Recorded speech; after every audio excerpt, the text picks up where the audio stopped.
Hi everyone and welcome to this expert interview. I love to interview people from diverse backgrounds and diverse skill sets, and this amazing lady has too many skills and knowledge and experience to talk about in this particular program. But welcome Erica, and thanks for joining me here today.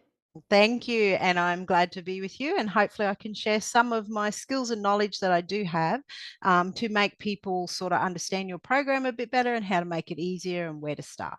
Thank you so much. So, Erica, I'll just let people know that you've had lots of different involvement in lots of different industry groups, and at the moment you're manager of a training organisation. I know that you have lots of different projects that you're always managing all the time. So, can you give us just a little bit about your background?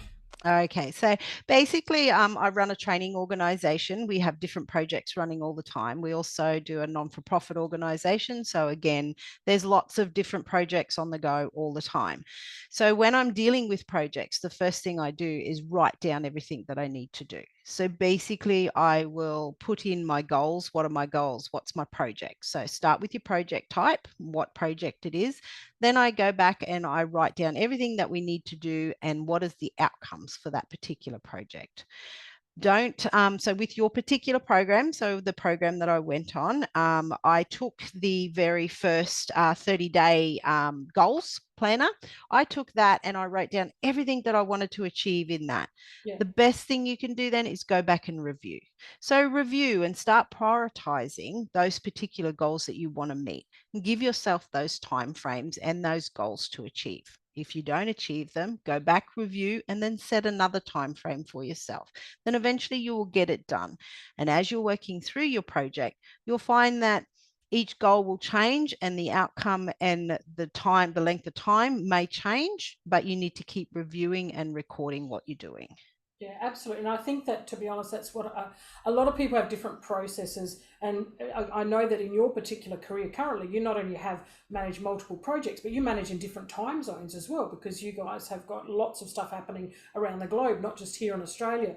So, Yeah. do you mind just showing people that very first document you started with? Because I think a lot of people, and just in case people aren't aware, Erica has been on this 8-week program, and and that's why I wanted to ask her feedback on how to manage your time and how to manage projects, because sometimes you can just take a tip, and I think that a lot of time people jump a few steps. So at the moment you've got that 31-day goal planner. If you want Yep. to just show people, So you grab this that is from the what I internet. started Yeah, with. Yeah. you So started with straight that. off the internet, basically downloaded. It's the 31-day goal planner. And with that, I just go in and write. I'm a visual person. So basically, as you can see, I printed off all the booklets, put it in a nice binder, because Yeah, if it looks good, you're also going to pick it up. yeah, Okay. And yeah, it's easy to manage as well. yeah, So then I went in here, I opened it all up, put in all my main goals, my main focuses that I wanted to do for that day.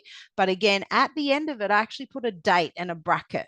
So even though in the actual folder it says main focus today, I actually put in there, if I knew I wasn't going to get it done that day, then I'd put a date, my own date in there. And then again, you just keep reviewing and crossing out that date. Then that way yeah. you can see also, again, because I'm visual, I can see how many times I put off that goal. I love that. That's So that's then I'm fantastic. going, you know what?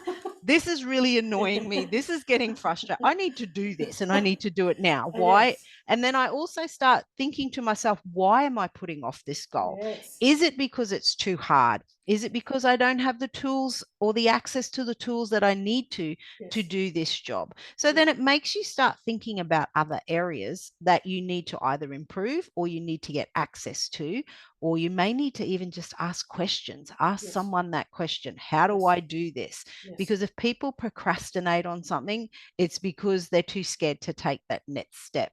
yeah. But if you have that date there and you cross it out and you can see how many times you're actually sitting on that goal. Yeah, I love that. That's fantastic. And again, so I've never used that technique, to be honest. So I love it. I'm going to start using that. I can see a goal setting workshop coming up, Erica. Excellent.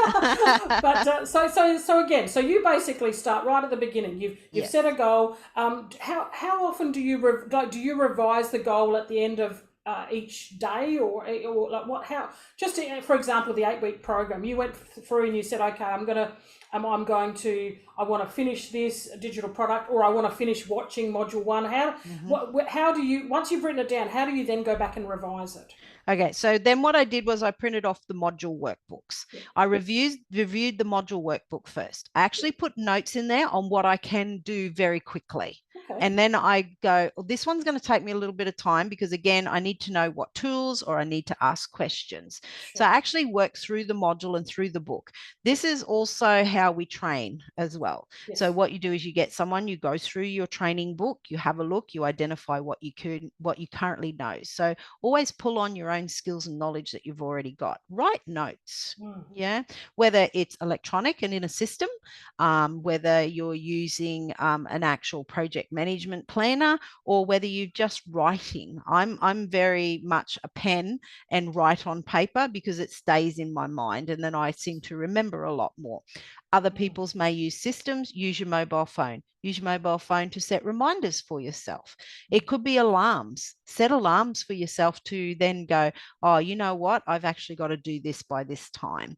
So I do use a lot of different multiple tools to help myself to manage not only my time, but manage my goals for my projects as well. Yeah, absolutely. And you come from a learning background. You've been in this industry for a long time, and so again, you know, everyone loves to learn differently, I guess. But I think generally, though, one of the things that I've found that you know, having been in business and behavioural psychology for like 20 years, is that sometimes people are a bit hesitant of putting action into place. They, like, for instance, people, I don't use a diary, and I say, okay, we'll use something else. Oh, I don't want to use my mobile phone. I don't want to use that. I mean, is it probably something that comes up with your students where you have to actually train them to go, well, look, to get the best result, you may need to use some tools you've never used before. Yeah, and I suppose, but that's the exciting thing. I think people don't enjoy that change. They don't enjoy learning something new. So I suppose on this particular program was really good because I actually did learn a lot of new things, and it made me realize more about my time. So I think people start with pen and paper. We originally started with pen and paper. So just a piece of paper and a pen, draw a line right down the middle. These are my goals. This is what I want to achieve. And then start revising that. Start picking up what you feel is around you. If you're on your phone all the time and people go, I don't want to use my phone, I'm on my phone all the time. Well, don't you think that would be the best tool to actually remind you to do things because you're on it all the time? Yeah, it's not far away. It's not far away. And it's also a good tool to use to say, get off your phone and actually do something as well. So if you've got, I'm like, if I've got an alarm keep going off on my phone, I'm like, what's that alarm all about? So I also would suggest to put the notes in there. When you set an alarm, there's called a label. So put in that alarm, because otherwise a lot of people just set alarms, but they don't know what it's for. So if you're going to set multiple alarms during the day for yourself, put the label in there on exactly what that alarm is for. Then that way it helps you manage your time as well. And you're not sitting there wasting time going, can't do this, I can't do this. So you're procrastinating on it. So if you have a time set, or if you have everything written down that you can easily access, and I think that's the main key, is easy access. If you can easily access something, then you're more likely to do it. If it's too hard for you to get to, or you go, oh, I'll do that later, and you can't access it, then you forget about it. So it's easy access, in your face type of thing. And you've also obviously got to push yourself a little bit as well. And allocate that time during the week. Go, okay, I am going to allocate Mondays, Wednesdays, and Fridays, and I'm going to do an hour. Set your phone, set your alarm for that time, for that hour. So it goes off, and then set the alarm to say, now it's time to finish as well. It's time to move on. It's time to do something else. Yeah, absolutely. And I think that one of the things that you would have noticed as well is that, having been in the industry of training for such a long time, and I'll just, in case people aren't aware, it's actually proper certified training. It's not like mini short courses that have it's actually official accredited Australian standard training that Erica's been involved in. And so one thing that people are very new to, and I'm going to be recording a video about this shortly, is about some people aren't yet familiar with self-directed learning. So No. online learning is a bit self-directed because no one's there saying, hey John, get off your phone, John, get back to your study. Do you think is there any particular tips you could give people in regards to self-directed learning? Because a lot of people are new to online learning. I think the biggest thing that does scare people, especially around in my generation as well, is the IT side. It's saving your email, login details, and all that sort of stuff. And I think the most important thing with online stuff, and it does come back to project management as well, is read. You have to actually read what is instructed for you to do, because 9 times out of 10, and as we tell our students, the answers are actually in the resources. You just have to read, and understand. And I think everyone has a different perception on when you're reading something and how it is differently, which is why it's really good to talk to someone else about it and go, look, I interpret this way. How did you interpret it? Yeah. But I think motivation, you've got to have that self-motivation within yourself to want to be able to do it. I get days there where I go, you know what, I'm not even going to get out of bed. I'm not motivated enough to do this. Do I really have to go to work? But then there's days where that you've got certain projects and certain things that you have to do. And I suppose, for an example, a simple thing is making a bed. Okay. It's something that we do naturally, but it's actually a goal for me. So it's actually a goal. I put it down as my goal because then I know I've set a task for the day and I know I've completed it. And making a bed is something very easy and very simple. So if I don't achieve the rest of my goals for the day, I know at least I've achieved one. Yeah, absolutely. And people don't recognize it. So I talk about this all the time from a psychological perspective. Our neurology is looking for wins. It's looking to celebrate something. And sometimes people have these enormous goals. And so they set 30, 40, 50 for the week, instead of just setting one each day and then adding an extra one and being flexible. And like you said, cross out if you're not going to do it on that day, but then but check it again. And again, I think that's one thing that I've noticed. A lot of people are very good at recognizing what they didn't do, lamenting what they didn't do, resenting what they didn't do, and they forget to celebrate what they did do.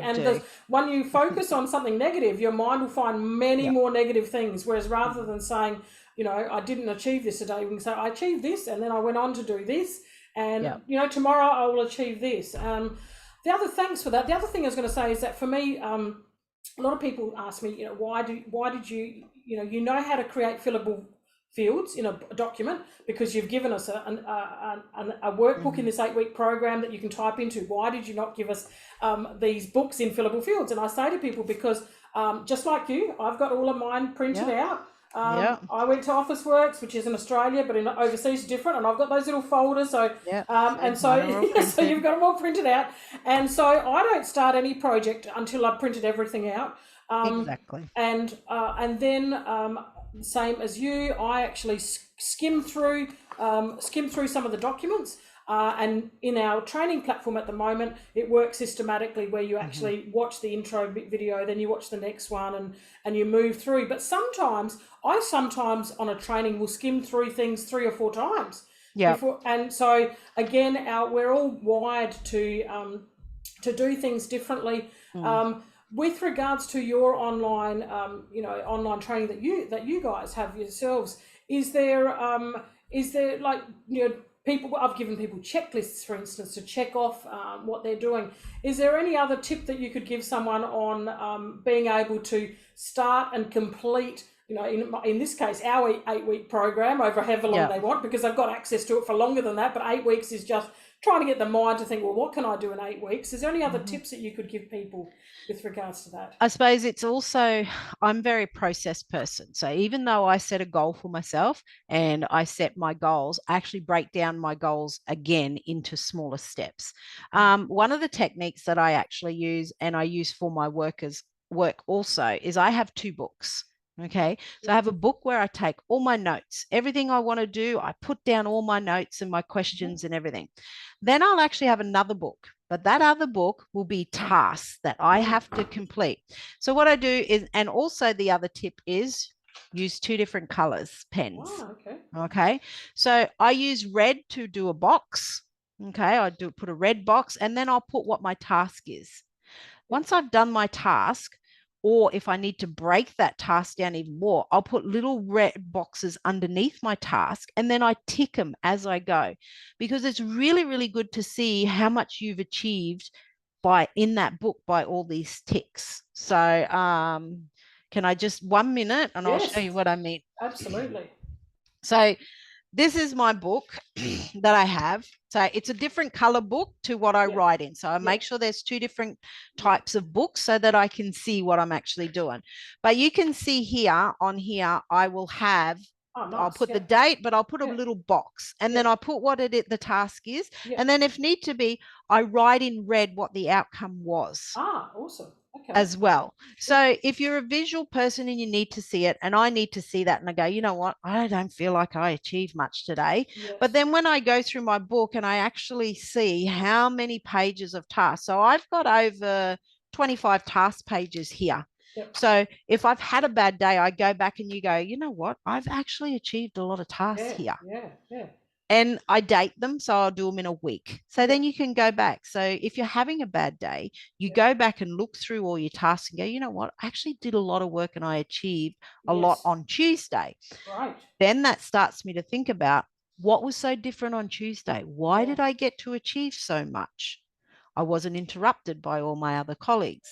I actually set myself those tasks and I reviewed them first thing in the morning, and then I prioritized. I started with the easiest tasks.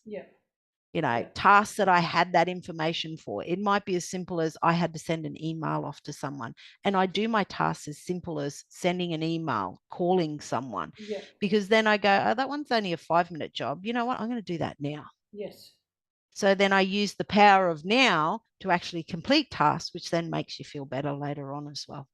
Absolutely, and everything you're talking about has all been psychologically, scientifically proven. Is again the mind loves wins. The mind loves wins. Exactly. And I love the fact that you know a lot of people don't prioritize, and I think I see that a lot. And I guess in my case, having worked for 14 years in a senior role in government, I had to manage 10 different portfolios. So I had staff everywhere like you do, and in different locations. And so I had to constantly be prioritizing for myself and prioritizing for all my staff to go, okay, well, this is priority now because one of the politicians is coming, so he needs that, or and so. But sometimes people haven't. So sometimes I think a lot of times when people are starting off learning, they might need to invest time in maybe learning some goal setting, learning how to prioritize, learning how to revise and review, but also at the same time celebrating where they're at right now and recognizing that they can start with just something as simple as printing off a 31-day planner, which I think is free on my website, printing out their workbooks and just making a start. And then when people get a little bit, like you said, when they get a little bit maybe stuck, or they think, well, I haven't done so much, having it written somewhere so they can go, oh, hang on, I did finish that, I did get that done. And I think that that's one of the things that is really valuable. So thank you so much for sharing. And I love that about writing in the different colours too. I actually quite like that. I'm not like you. I write everything. I've got a notebook of where I take action. I've got a daily planner, and then I've got another notebook for all my amazing ideas I have every day that I know that if I look at, I'm not going to finish what I'm doing. So I have to put that, you have to put that one aside. That's my ideas. That's my ideas. You need 3 colours. You need to use your black, your blue, and your red. I might go green as well. Exactly. So well, thank you so much, Erica, for sharing your tools with us, because I know that someone will go, oh yes, I think that's a great idea. I'm going to grab that and do that, and look forward to hopefully interviewing you and discussing some other topics. Not a problem. And I'd just like to say, remember, reward yourself. As well. Once you've achieved something, reward yourself. Put $5 aside. So if you're a person that needs motivation like that, give yourself rewards, and then go and buy a reward for doing your job. Oh, I love that. Again, your neurology fires, and sometimes people think that they jump out of bed because we all have passion and purpose every day. As you said, that's not the case. That's not the case. No, that's not the case at all. Sometimes we've got to actually put ourselves into a mindset of saying, okay, well, today I've got to find the energy to go and do that. that. So therefore, you have to put your mindset into the right, psychology to go forward, because we can't always. Some days we can stay in bed, but other times we actually literally have to be somewhere, and we have to shift our mindset. So, well, thank you so much for that, Erica. You're welcome. Thanks everyone, and I look forward to talking in some further expert interviews coming up soon. Right, bye for now. Bye.